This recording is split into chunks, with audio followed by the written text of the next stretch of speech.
nandito sila. Yan sila guys. Yan, tapos pupuntahan natin sila. Vlog tayo guys kasi ang ganda dito sa garden. So, peaceful. Yeah. Kahit may sakit ako, hindi halata kasi it's so peaceful here. Nakakawala ng sakit. Kailangan natin mag-grounding. Hi mother! Nagmerienda na kayo? Ano yun yung donut doon? Kinagat ng daga.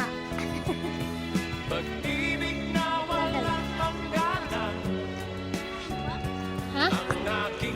Yan na guys, ang aking madam.